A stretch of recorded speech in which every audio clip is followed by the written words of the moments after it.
Hi, everybody. So welcome to the New York Media Meetup. That ticker is counting up, so we'll give folks just a minute to trickle in. But while we do that, first, we have some amazing panelists here, Eric, Jennifer, and Mike. But before we get into the discussion proper, just want to go over a few items in terms of housekeeping, in terms of introductions, context, that sort of thing. So first, by way of introduction, if you have not been here before, I am JJ Colao. I'm your host. Also run the New York Media Meetup, of which you are likely a member at this point. Some background on myself. I run a PR firm called Haymaker Group. We work with a lot of great tech companies, mostly based out of the US. Some you may have heard of, like Eventbrite or HubSpot or SoftBank Robotics. But this is the one plug of the night. If you are a very talented communications professional, we would love to speak with you. So please don't be shy about reaching out. And also, I actually began my career in the media as a reporter at Forbes, briefly overlapped with Eric here. Eric, I think I fact checked at least one of your magazine stories at one point. Yeah, I hope nothing slipped through. But we started this group in 2014. So at this point, going on 8 years ago. And if you like what you see here, there will be others. So we basically organize panels every quarter to talk about either the craft or the business of journalism. And we're always open to ideas. So please let us know. And we hope to see you again. But with that, we will get right into introductions for our fantastic panelists here. So first, I'll begin with Eric Savitz. So Eric is the associate editor of technology at Barron's. And also, this is your third stint at Barron's, I've noticed. Yes. But prior to that, you were at Forbes, you were at Industry Standard, Smart Money, and also spent some time on the communications side at Brunswick Group and at Roku as well. And Eric is joining us from the Bay Area. So, the center of all things tech. Next, we have Jennifer Jolly. So Jennifer is an award-winning journalist, Emmy award-winning journalist, and you do so many things, Jennifer. So you are a columnist, a personal technology columnist at USA Today, a Wired Well columnist at the New York Times. You are frequently on the Today Show. Your work has been at Yahoo, at CBS, at Katie Couric, Rachel Ray, you name it. Previously, sometime in the comm side as well at Allison and Partners, and longtime TV host, news anchor as well. And you are also joining us from the Bay Area, so welcome. And then and I just have to, sorry, JJ, I just have to say I moved. I am on an island outside of Seattle now. So sadly, I sure miss my Bay Area friends and family, but I am on an island. I'm on Whidbey Island. Do you see orcas? I do all the time. Yeah. Then it's worth it. Sorry to interrupt. You made a good move. Yeah. No, not at all. And congratulations on the move. And then we have Mike Prospero. So Mike is the U.S. editor-in-chief of Tom's Guide. He oversees all of the evergreen content there: homes, smart homes, fitness, wearables, drones, all of that great stuff. And before his tenure at Tom's Guide, was the reviews editor at Laptop Magazine, a reporter at Fast Company, worked at the Times of Trenton. So great, long time tech career as well. So thank you all for being here. It's really great to have you all. I made a confession prior to us letting the audience in, which is I have never been to CES. So I am not maybe that well equipped to sort of set the scene in terms of what folks can expect and what people are dealing with on the ground there. So Eric, you gave a very good rundown of what it's like on the ground and what it is that you're dealing with as a reporter when facing CES. So I would love to start, if you don't mind, with maybe your description of what your experience is like there. Yeah, so CES is the largest U.S. trade show of any kind, right? So there will be, this year they're expecting about 100,000 people. There have been years in the past when it's been as many as 170,000 people. The show is sort of headquartered in the Las Vegas Convention Center. There's more than 2 million square feet of stuff, every kinds of device, anything that you can plug in or can run on a battery will be at the show. The CES, of course, is an acronym which they don't really use anymore for consumer electronics show.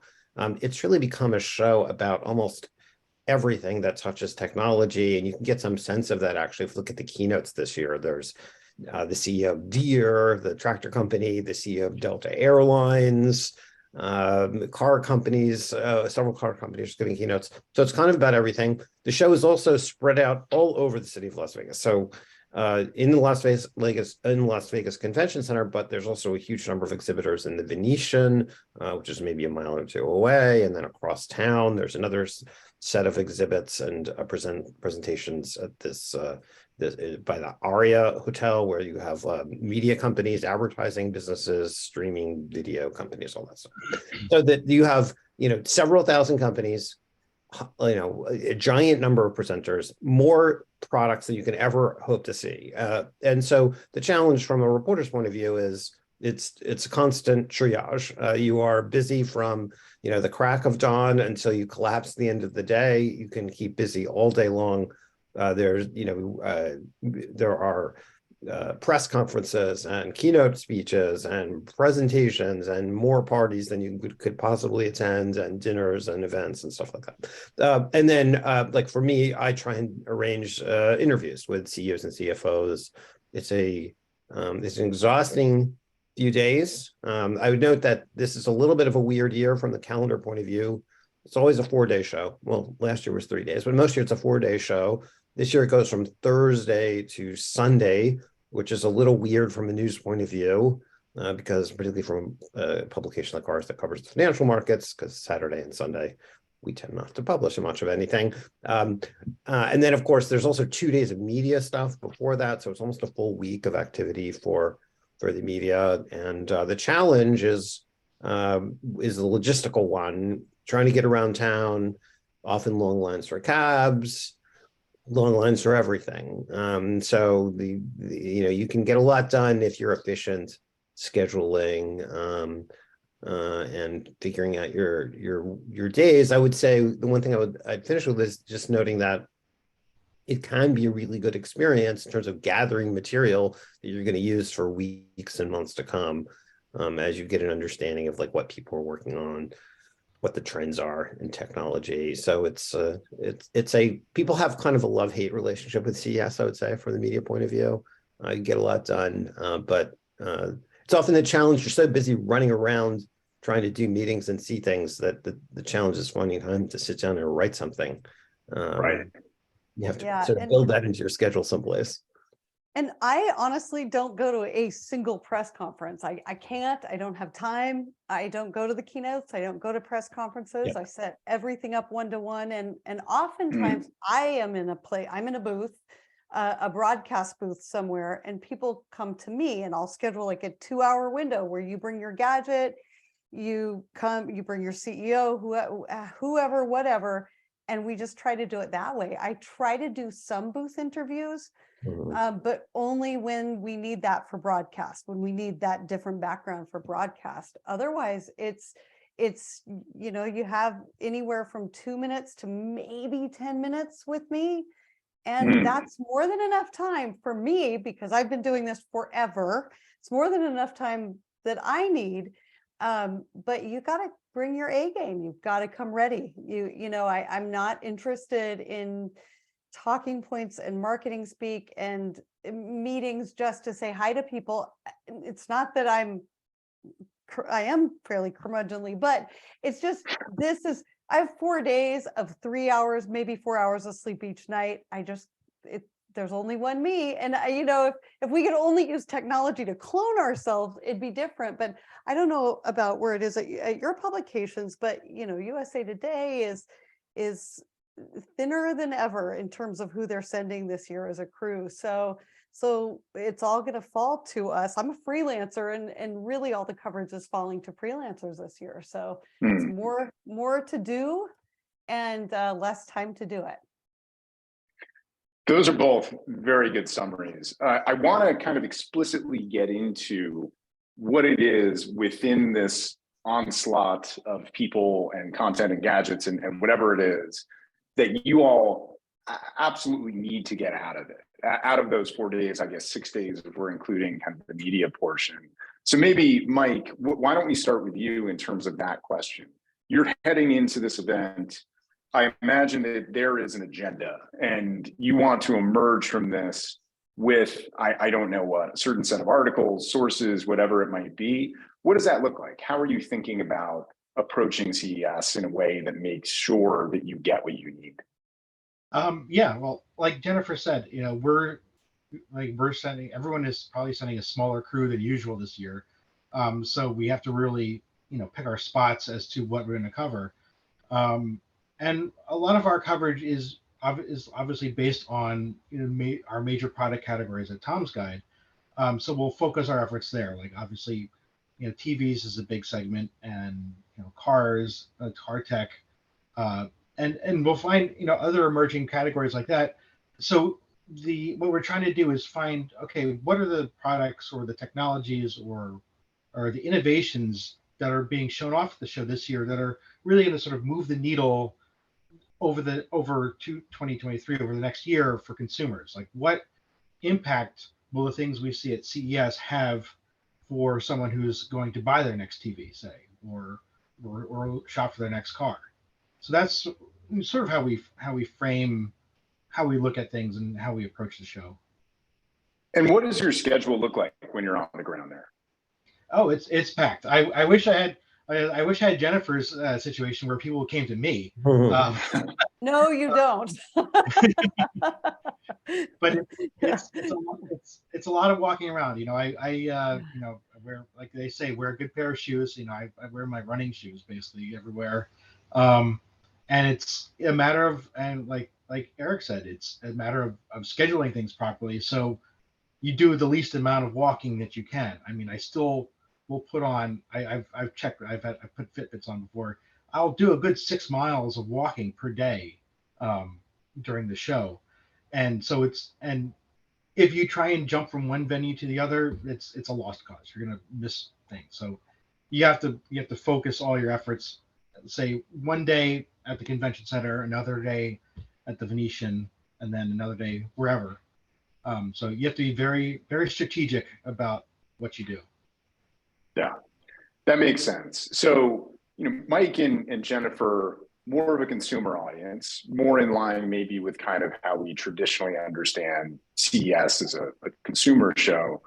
Eric, you have a different audience. You were speaking to a markets audience. And so right. Obviously, yeah, I would love to just hear about how you approach it and what you're looking to get out of the event, given that audience. Sure. So I tend to look at most things through a market or investor lens. And so I'm looking for what is going on at the show that investors will want to know. And so that means that I tend to spend less time, say, there's an area of the show that's fascinating to visit called Eureka Park, which is like filled with like a zillion little startups. And it's quite a contrast. I mean, think about, there's an area of the convention center called the Central Hall, which is where a lot of the very large consumer electronics companies are. And so you might have Samsung or Sony, where you might have 50,000 square feet of space, just like a giant display. In Eureka Park, you have a card table with maybe 20 square feet. Right?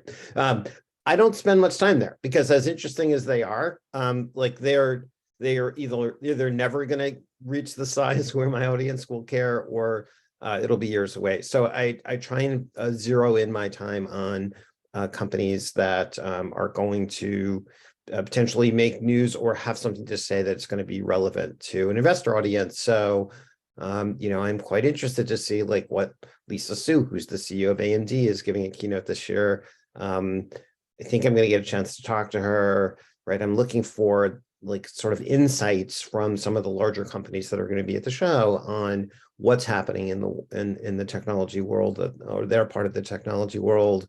There's going to be a lot of sort of secondary questions that have nothing to do with product launches on what's happening in the semiconductor supply chain, and what's the impact of the larger economic downturn on consumer demands, and what's going to happen to television demand this year. I'm less concerned about who has the coolest new television than what's going to happen in the broader market. So that means I try and spend a lot of time with CEOs and CFOs who are at the show, or other people who can give me some of those kinds of insights. And I'm a little less excited about, oh, we have the coolest new electric toothbrush. And there is a lot of that stuff. And I will note that like sometimes those things actually turn out to be the buzziest things at the show.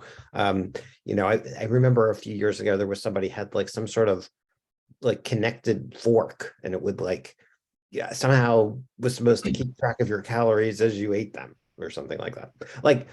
Which got a lot of attention, right? Or there was a period where like connected appliances, so internet connected refrigerators and things like that. Those are, people are inherently interested in like oddball gadgets. Robots are a guarantee like crowd pleaser every year. There's cool robots. Sony always has cool robots, other people do. And those are fun to see. But they probably aren't going to make a lot of difference from an investor point of view. So I try to approach the show a little bit differently. Right. So it sounds like a little bit of a mix of going there to make sure that you understand these trends and that you can kind of communicate them effectively to your audience and thread those into relevant coverage, both in the short term and in the medium or long term. Maybe a little bit of sourcing, and also a little bit of short-term coverage. Some of those interviews, I imagine, will become articles either during the event or shortly thereafter. Right. Yeah, that's all true. I mean, I think there is a sourcing element. I mean, this is a chance to meet a large number of people in a concentrated space in a fairly short period of time. So now, as the irony is that there's a fair number of them that are probably 10 minutes from where I'm sitting right now, most of the time, right? So I don't necessarily have to go to Las Vegas to meet them. I'm sitting in the middle of Palo Alto. However, there is something about that concentration, and then you build intelligence as you go through these days where one thing influences another. And there are some interesting other things that come up. There are some sessions involving various federal government officials. There's usually a session with that includes a couple of the commissioners from the FTC. That's actually kind of they are a very hot topic in the tech world right now, as they doing things like trying to stop Microsoft from buying Activision. So like there are some of those kinds of things that are also super valuable for me to see and to listen to, and where there will in some cases be breaking news that we'll get to cover. So it's you're playing a short game, a long game, and also relationship building and maintenance, right? Like there's a lot of people who I haven't seen for a while because of the pandemic. I did go to the show last year. I was one of the outliers who actually went to the show last year, where almost no one was. Very strange experience. And they didn't do a live show at all in the previous year. It was all virtual. So there are some companies I haven't touched base with quite a long time, people I haven't seen in quite a long time.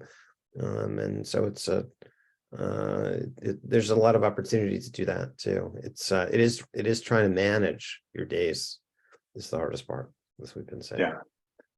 Jennifer, you alluded to this before, but it sounds like your approach to, let's call it a week, is very different and maybe a lot more about sort of instantaneous content production, that sort of thing. Yeah. So you're nodding your head left and right. Yeah. Tell me what it is that you're looking to get out of those couple of days and what that looks like. Well, Mike, when I said no, you don't want to have to do it the way I do it, I get up at midnight. My day starts at midnight because I do broadcast for the East Coast. So by the time I get to the set, which is in a booth on the showroom floor, by the time I get there, I get up, I shower, I get dressed, dry my hair. And then by the time I get there at 1 a.m., by 2 a.m., we're going live, we're starting live shots. And that goes until about 10 o'clock in the morning. And then I get to all of my editorial work for the day, which can stretch till 5 to 7 p.m. at night. And so I try to wrap up by 7. I try to get a few hours of sleep, and then it starts again the next day. We get there on the 2nd. We leave on the 6th. I am usually after those gadgets that everyone's talking about, the headliners, the toilet roll, delivering robot. Right. And I typically do get those, you know, usually a day before the show starts. That's when our story on those, you know, here's the weird, the wild, the wacky, here's what everyone's talking about. So that's a lot of running around before the show starts. And then we settle into, these are the trends. Here's what we're seeing in the laptop trends. That I don't think I'll tackle TVs as much, but I tackle a lot of smart home. A few years ago, I did an entire day at the world's smartest house concept model outside of Las Vegas. That was really interesting because you do kind of touch on all these things that slowly but surely do trickle into our daily lives, you know, home automation, to those robots, to, you know, this incredible kind of new architecture for having your home do more things for you in a not so creepy way. So to, you know, both the gentleman's points here, to both Mike and Eric, I'm looking for trends, but in that daily news grind sort of way. So what's going to be what everyone's talking about today, and then with a little nod to the future. I definitely want to see at least 5 gadgets that solve a common problem. And that, so when you're pitching me, why this, why now, what problem does it solve? And, you know, the world really doesn't need a lot of, you know, one more wearable that tracks your steps. If you're going to pitch a wearable, what does it do differently? What does it do better? And that kind of thing. But yeah, definitely consumer focused. And you know, when we're talking about the sheer scale and size of this, I was looking at a story I did a couple of years ago, 57 to 60 football fields filled with gadgets, just to really put in your mind how big of a space this is. And yeah, to Eric's point, you know, you might be in one side of the convention center to the other, but you got to navigate through 40 football fields worth of gadgets. My favorite thing is to go to the convention center around 1 o'clock in the morning when everything's set up, but there's nobody there. And sometimes I do just kind of walk through the convention center, and people would be really surprised. It's really cold in there. You can see your breath, you know, it's freezing cold in the middle of the night, but it's so interesting to be there at that time when there's no bodies there. That's really interesting. So it sounds like, I would assume, just based on how you're describing your days and your approach, a lot of this is worked out well ahead of time. And that means now, I would imagine, you have a fairly good sense of what CES is going to look like for you. What does that kind of preparation process look like?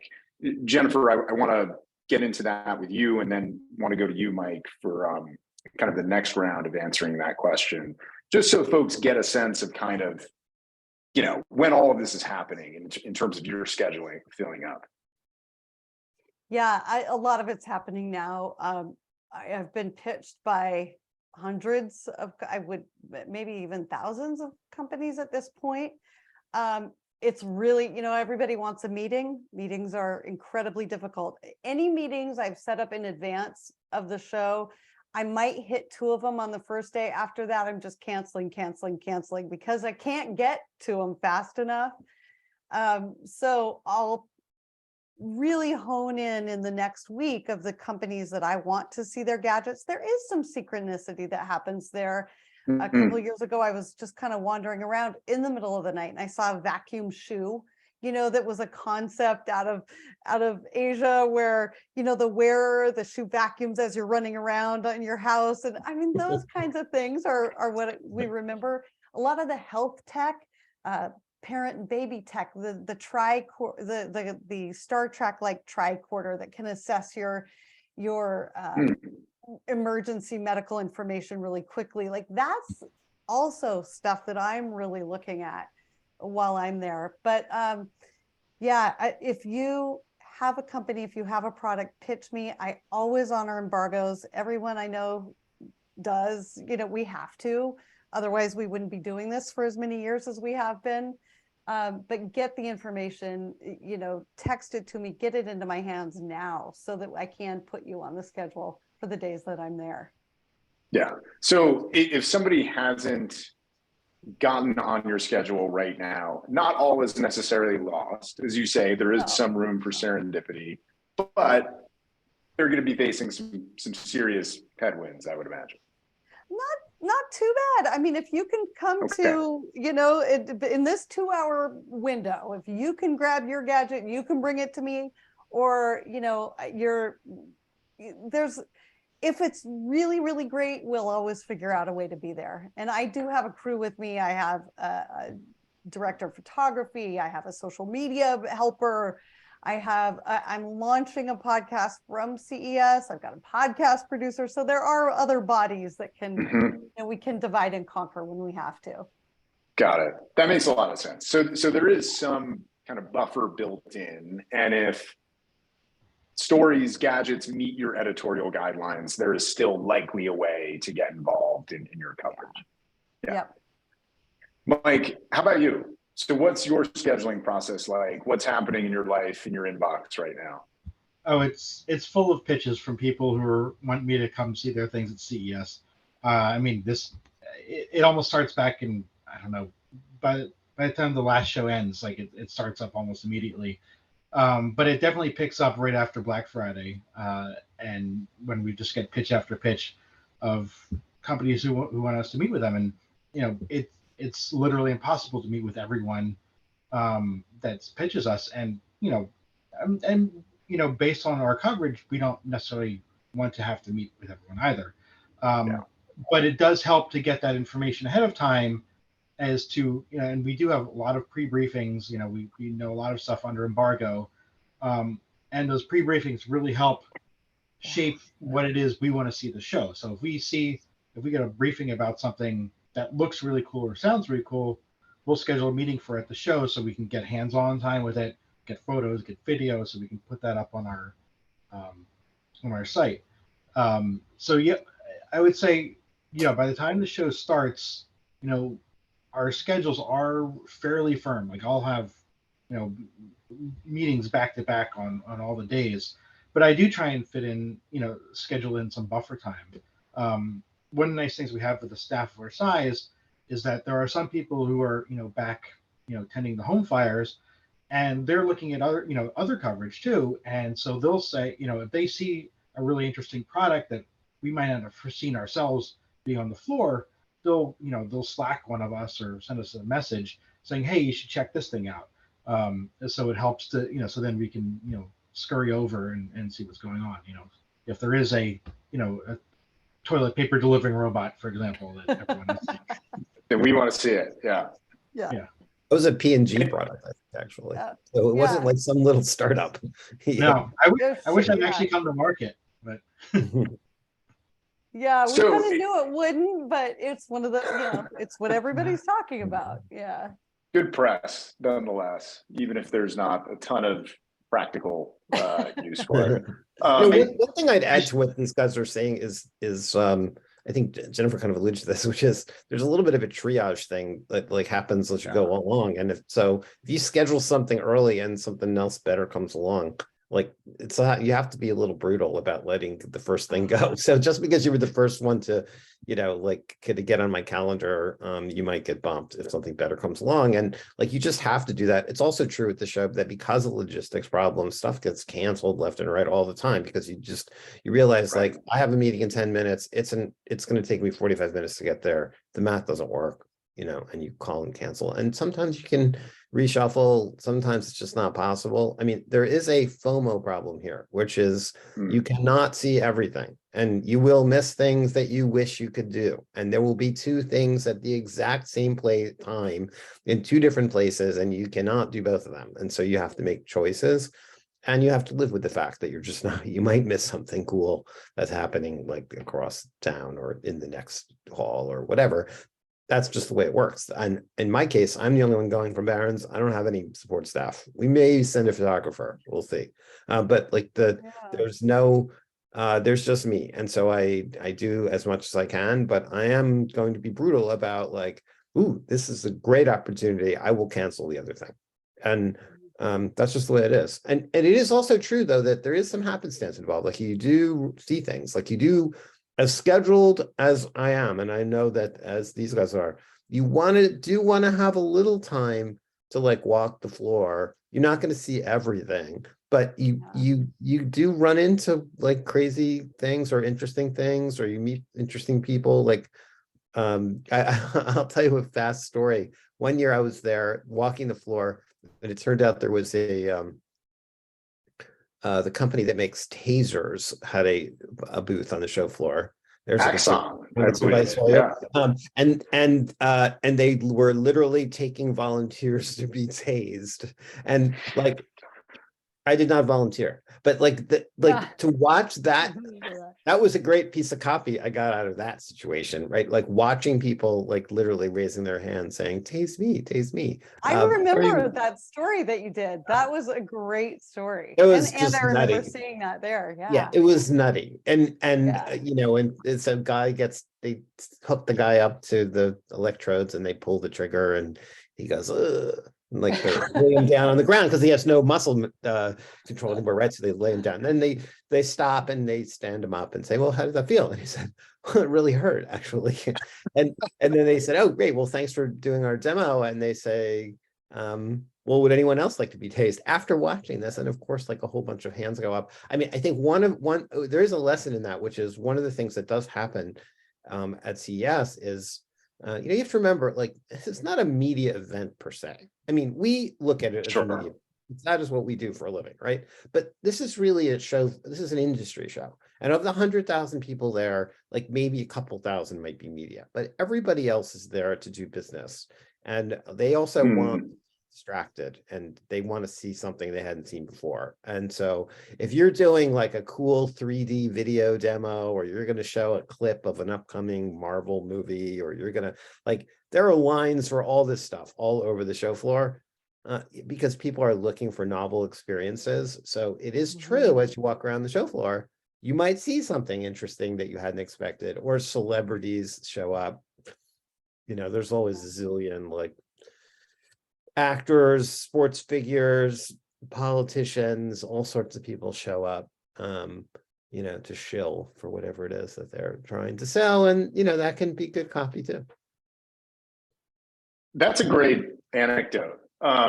Did not realize there was live tasering at CES, but it sounds like that maybe even the weirdest thing that happens. There's like, but I mean, we'll see like people like famous, sometimes well-known people, celebrities who are somehow agreed to shill for some small product that doesn't necessarily get a lot of attention or might not otherwise. Cryptocurrency, etc. Get a chance sometimes to meet them on the show floor. I can think of a few of those that happened. So it's, yeah, a lot of random things happen at CES. Yeah. So you've all alluded to the fact that logistically it is very difficult to navigate, you know, the 67 football fields of tech and the different venues and all of that. Do you have any tips or kind of hacks for doing that? So Jennifer, you mentioned even just going there late at night and being able to kind of take it all in without those crowds. I'm curious if there's anything else like that you have found that is very helpful in terms of making sure that you get the most out of the event, either in terms of just experiencing it on the ground or meetings, scheduling, that sort of thing. So just mining for kind of those logistical tips. One thing that's been super helpful in the past, I have no recollection of what PR agency this was who did it, but it was a big PR agency and they had some really interesting consumer tech, like a piece of luggage, you know, a suitcase that followed you around. So that was great visually. They had an interesting new hair dryer and, you know, just very kind of probably stuff that we would have overlooked to cover, but they had 2 huge hotel rooms kind of right in the middle of all the action. And it was the day before the show started. So we could all go there and go one-on-one with each of these gadgets. So we got really great visuals, stills and video, good fodder for social media. So that was really helpful. It's really great when a company, or like I always do the Lenovo tours and I do those early. It's under embargo. I'm there. I'm not in that scrum of the crowd. I'm not fighting anybody to see something. I go hands-on with it. I can get a much better sense of the gadget, the technology. That's especially the case with a lot of the like new parenting devices I've seen. The more I can quietly spend time with something myself, the better that coverage is going to be. Right. So to the extent that folks can carve out convenient but dedicated space for you and others to experience their gadgets or whatever it might be, that's going to lead to better outcomes, better coverage, et cetera. And I'm sure like these two here, I don't need you to tell me why I'm supposed to love your gadget. I've been doing this. We've all been doing this so long. We know, well, you know, our side of the job really well. That kind of stuff kind of turns me off, that overly marketed, overly pitched to kind of let me know here. We should know when we're walking in. If I see something, you know, at an unveiled or by PepCom, we're pretty much done, but maybe unveiled, maybe I'll stop by a showstoppers, but for sure unveiled. If I see something that catches my eye, I just, what it is, you know, I want to know what it is, how much it costs, is it coming out, kind of those kinds of things. And then if there's more there, we'll tend to ask. But it is somewhat formulaic you know, in those early days of CES, you know, what is it? When does it come out? Is it available now? What does it cost? Those kinds of things are pretty important up front. So you know, I would just point out, so because you alluded to this, Jennifer, and I was thinking about this, that, you know, I'm not sure everyone is aware that like the first media day of the show, CES does CES Unveiled, which is like a mini condensed version of CES in a ballroom in this year in Mandalay Bay. And there's like a bunch of the same companies that are showing on the main showroom floor, but instead of having, you know, 10,000 square feet, they have a coffee table or like a card table, right? They have a small number of products, and you can see a lot of things fairly quickly. You can like spend 10 seconds and just reject something as like, okay, I don't care about that. And then the next two nights, there are similar events held by outside groups. It's digital. They're always the same order. It's like digital experience is the next night of the show, which is the night of the opening keynote before the show starts. And then the first day of the show. So this year it'll be Thursday night, will be Showstoppers, which is again like another one of these kinds of events. And between the three of them together, if you don't see like the hottest, like gadgety kind of thing, somebody's PR firm didn't like schedule themselves right, because those are media only events, media and analysts events. Large chunks of the media go, and you have to remember that the media here is international in scope. It's everything from like the biggest national publications and television networks to, you know, one-man newsletters, you know, in wherever, some other country. And so and it doesn't matter which of those people you are, if you're walking through one of those events, those people want to talk to you. And it is a good way to see a ton of stuff in a short time period. And so as a reporter, you know, by the second or third one, you're getting a little like you've seen like in the robots, but a little jaded. But it's still a helpful exercise. And you can eat all the shrimp you can stand. And cheese cubes. That's a great point. So it sounds like that is some key real estate, at least in terms of the time spent prior to everybody, all of the rabble coming into CES proper. If you really want to make sure that you get to folks before they're too jaded, while they're fresh, while they're still, you know, interested in everything that's happening, those first two nights, maybe three, are pretty important. I want to say one thing in terms of just the audience. So we have one question here. We're going to move over to the audience Q&A in just a couple of minutes.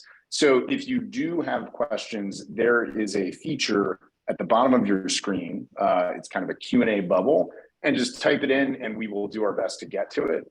But before we do that, a couple more for this group. So, Mike, curious about what it is you're most interested in this year at CES. What do you need to see and cover? What kind of categories are really driving your interest this year?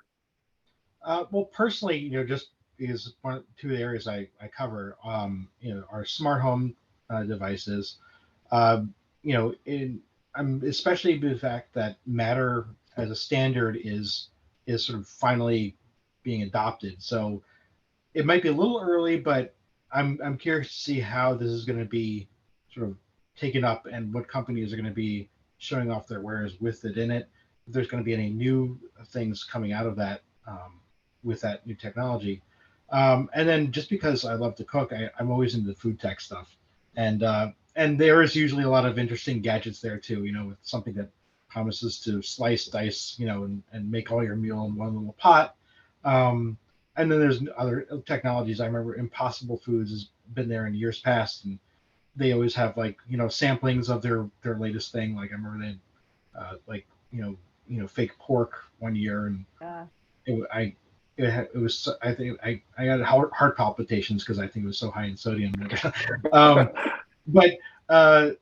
But those sorts of innovations I think are kind of fun. Like especially with the food stuff, there are things that you might not necessarily associate with tech, but do have sort of a tech angle to them.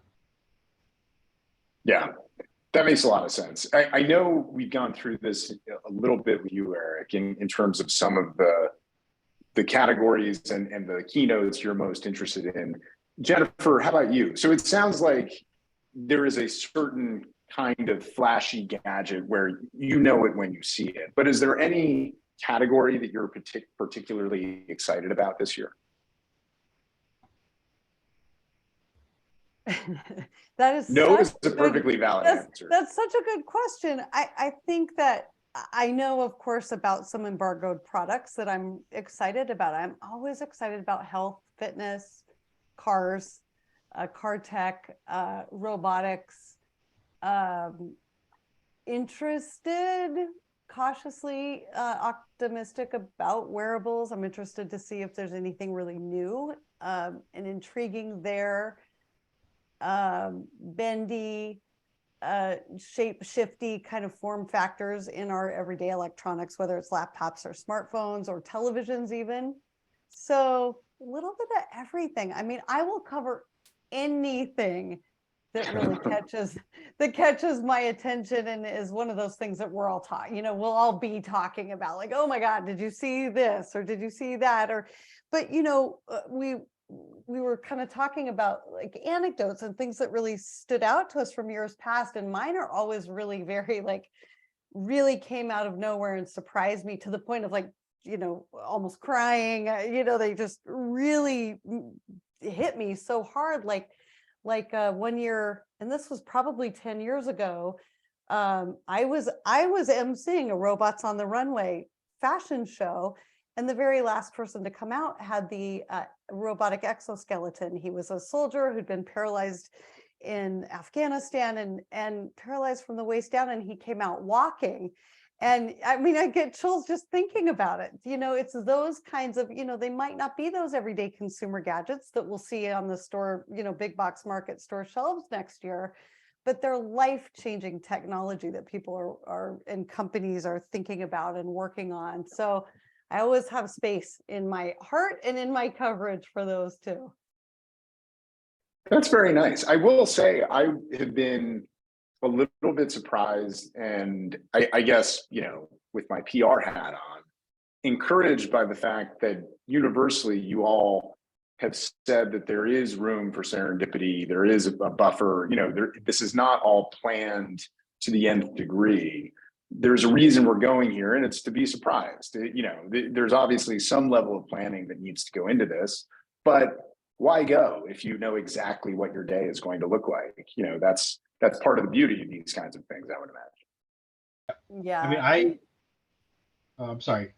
No, I was just going to say 1 year I went and I was burned out and grumpy and tired and just exhausted. And I mentioned that to another reporter, like, I'm so over this. And he said to me, so many people, all the people watching your coverage would give anything to be here. And that sort of like shook me back into like, oh, okay, I am so lucky. I am serving, a purpose here beyond my own exhaustion. And I think that, we can all, I think it's really hard for people to understand how intensely grueling and stressful it is on us, and how much we do want to serve kind of that higher purpose other than getting that story for the day. So that was a really good reminder to me to sort of suck it up and be grateful for every moment that I spend there. And it really changed my attitude toward it. That's great. Mike, what were you going to say?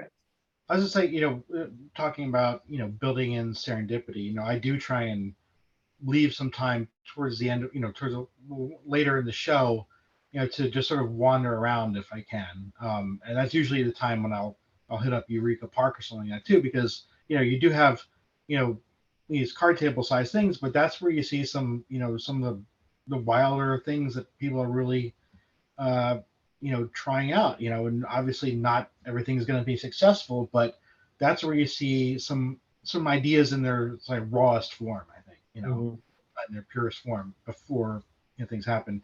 And there's some, they might not come to fruition, but it's still really sort of interesting to see what some people can come up with and like the product of their imaginations. Yeah. So we have about a quarter of an hour left. I want to make sure that I get to some of the audience questions. It looks like we should be able to get to just about all of them. So I'm going to go in sort of reverse order here. The first one is from Devin Walsh asking about energy. So this is a pretty hectic couple of days. Just very practical, curious question. How do you stay energized the whole time on 4 hours of sleep, on endless stimulation? Is it coffee? Is it adrenaline? What does it look like? Amphetamines. There we go. It's Vegas after all. Yeah. I have a freakish amount of energy. I'm sure I miss the whole like being diagnosed with ADHD. I'm pretty sure I have it. I have a weirdly, oddly strange amount of energy. Somebody called me a toy dog on speed once. That's pretty right. And it's hard for everybody I work with because I go, and I don't understand why they need sleep. I try to be healthy leading up to it. I'm already doing like the emergency. I've gotten a bunch of vaccine boosters recently. Like definitely I try to really take good care of myself, which means I can't party nearly as hard as I want to throughout the holidays, but I try to take care of myself leading up to it. I try to build in walks, maybe even if it's just 20 minutes of like some yoga or running to the hotel gym. I just try to do that. I try to eat well. I can't drink too much while I'm there because I'll get sick, and the whole point is not to get sick. So that's how I deal with my energy and keeping my energy up. And I do get energy from the people around me too. So when somebody tells me something nice or, kind of says, suck it up, or that helps too. Yeah. Yeah, I had a couple things, Mike had a good point, which is like wear comfortable shoes, because like you're gonna walk all around, like that's like a good starting point. But I also think you want to like have some like healthy snacks in your bag to carry around, because you may or may not have a chance to eat lunch. And like the press rooms actually have food, although it's often terrible, and like sometimes it's there and when you get there, and sometimes they just have bags of potato chips or something. So like having some supplemental food in your bag, some power bars, like things like that are helpful.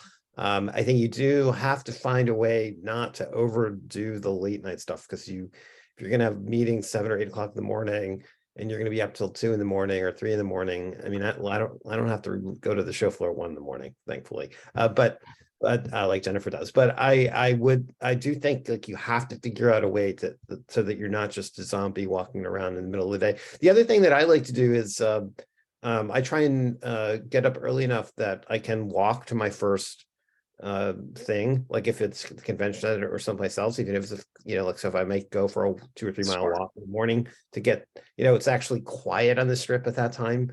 It's kind of nice most of the time. Some years it's raining and you want to do it, but like, most of the time it's like brisk, nice weather for going for a walk. And sometimes I'll do it at the end of the day too, instead of like waiting for cabs, like just trying to build in a little sort of time when you can't be doing other things, and it gives you a chance to, kind of catch your breath.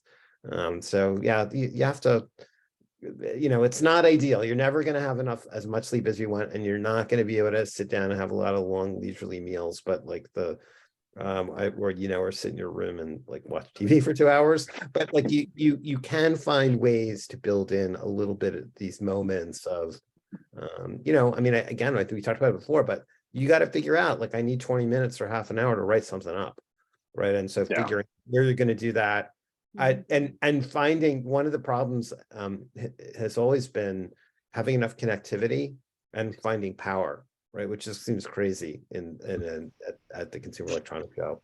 But I find myself like sitting in hallways, like plugging into outlets in the wall, that they would use for like vacuum cleaners or whatever. Because you find it, you take it where you can get it. So it's not just about the logistics that you have to manage yourself, but like the technical logistics of how much stuff can I carry around. Don't pick up a lot of extra stuff that you don't want, right? Like, unfortunately, there was a period when every place you went handed you a press kit, and then you were walking around with like pounds and pounds of paper all day. So nobody's really doing that anymore, I would say. That's good. There's a bunch of stuff like that. I have a question. What is the best thing a company's ever given you guys there? I know mine right off the bat, like the only thing I still have, but what is it for you guys? Right? A water bottle, actually. That makes sense. You forget you're in Las Vegas in the middle of the desert, and like, I don't know about you guys, but if all that walking around, you dry out really easily. They say stay hydrated, and nothing easier than carrying a water bottle with you, and there's plenty of water fountains around. So that's my tip. Yeah, I don't Some know. chapstick. One that stands out. I don't know if they still do this. They used to hand out, like, to the media backpacks that were kind of handy, like CES backpacks, and then like my kids would all use them like for school eventually. So now they don't need them. I still have a couple of those tote bags, but the John Deere trucker hat. Oh, that was yeah. the hottest swag one year. I didn't get one, and now every year I'm like, I need to go back and get the John Deere. If they're watching this, we really need those. Oh, yeah. Well, they're keynoting. So they are keynoting this year. Yeah. They're keynoting this year. And in fact, last year, in one of the more unusual things to go see was John. So a number of companies who will set up displays in tents, like outside the convention center in the parking lot. And sometimes just because it's a different kind of experience, or sometimes just overflow space. In John Deere's case, they were showing a gigantic autonomous tractor, like the size, like the kind of tractor where like the wheels are taller than the average human being, like an enormous tractor. And they had it in a big tent outside in the parking lot. And it is interesting because you think, well, why is that a consumer electronics? What does that have to do with consumer electronics?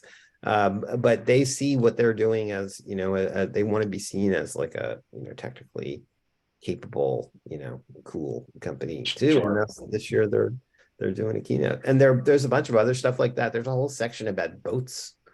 Brunswick, the boat company, shows up every year with cool demos of, if you like planes, trains, and automobiles kind of thing. Like there's big stuff to go see. Fun. So I want to make sure that we get you all out of here on time. I think we can get through 2 more audience questions. So this is kind of a lightning round, because I think this one we can do more or less yes or no. The question is from an anonymous attendee. How do you feel about virtual interviews leading up to and following the show? Yes or no? And if yes, what's the threshold? Jen, why don't we start with you, if that's okay? Well, I mean, if I need an interview, it's great. A virtual interview is fine, over the phone, even by email. I know when I'm writing a story, if I need an interview, and just the easiest thing is to don't make me have to call 10 people and try. If I need that interview, I usually need it yesterday for an event like CES. So let's just do it. Let's make it snappy and get it done. And then, there's like both of these two have said, sometimes we are thinking about stories that aren't for today, but might be a month or 2 months down the road. So it's great to at least get those connections and then maybe set something up when the dust settles a little bit from CES. Mike, how about you? Yeah, I think virtual interviews are helpful. If not something, sometimes it'll help us determine if we want to see that live at the show, and other times it's helpful if we can't get to something. Then it's better than nothing. Eric, what's your take? Yeah, I mean, it's a little bit like, well, as long as it's something I'd be interested in anyway, then I'll do the pre-brief or do it as an interview ahead of time. After the show, I think if you're going to do something after the show, you're going to have to change your line of attack, right? Because you've already announced the thing, whatever it is that you're kind of pitching. So now you need like kind of a second day story. You need like a broader perspective on why this thing matters, or like a trend story or something. So you probably need a little different approach, not just like, oh, we didn't get around to talking to you at the show, because we did 50 other interviews instead. That's probably less appealing. But yeah, I think like every journalist, we're always looking for a good story, and if it's before the show or after the show, at the show, and whatever works. That makes sense. So it sounds like it's a universal yes, as long as it makes sense. Last question, which is actually related to something we've dealt with as an organization before, but it comes from Sarah, I hope I'm pronouncing this correctly, Arvizo. She asks, any tips for getting on your radars without a tangible product launch? Meaning, what if it's software or a video game or some kind, an app, that sort of thing, and not a gadget, not an electronic as we sort of traditionally understand it? What does that look like? Is that possible? Do you need something physical, or are there ways to kind of get around that if this is really just software based? Yeah, what's the story? If it's just to meet each other, happy if we have time for that. If it's to pick my brain about what I'm covering someday, what I want to cover, I think there's a time and place for that we will make time for that. But really, you got to ask yourself, what is the story? Why is it relevant to our particular audiences? What's the headline? What is it beyond you need to push a company at us? Like, what's the actual story there? Why this? Why now? I feel like that's my response to hundreds of PR pitches every single day. We have to find the reason to cover it today. Yeah. Mike, are you covering apps or anything non-gadget? It's tough because like if you don't have some tangible product, it's hard to convey that to your readers as to why, what makes it interesting. It might be different now that we're getting into more metaverse stuff. But what I think if it's software, you really have to find something that's going to move the needle. Yeah. Eric, I don't know if that question is really applicable to you. Yeah, I mean, it is in the sense that I think what applies in every case for us is our audience going to care? Like for our audience, it's not about, well, it's hardware or it's software. It's like, is there a story there that's going to care, that our investor-driven audience is going to care about? And so, in fact, there's a whole set of the show, like I mentioned earlier, right? There's a whole part of the show that involves content and advertising and streaming and stuff that doesn't involve gadgets directly. It's all the content that goes on those gadgets, right? And those will be very interesting parts of the show this year, I think, right? Advertising recession, you have like new players in streaming, you have like, new business models, all this stuff that will be pretty interesting. And some of those companies have things to say that I'll want to write about, even if they don't have like a cool, robot to show off necessarily. Yeah. Yeah, for sure. Well, it is 6:01 p.m., at least on the East Coast. You have all been incredibly gracious with your time, since I know it's crunch time going into the holidays and CES is looming. So thank you all very much, Jennifer, Eric, Mike, really appreciate it. I know the audience does as well. Wish you the best of luck at CES and you know, in the interim, and hope to speak with you again soon. Thanks for you. inviting. Thank you. Yeah. Great Yeah, to see appreciate it. everybody. Yeah. Bye, everybody. Thanks for your time.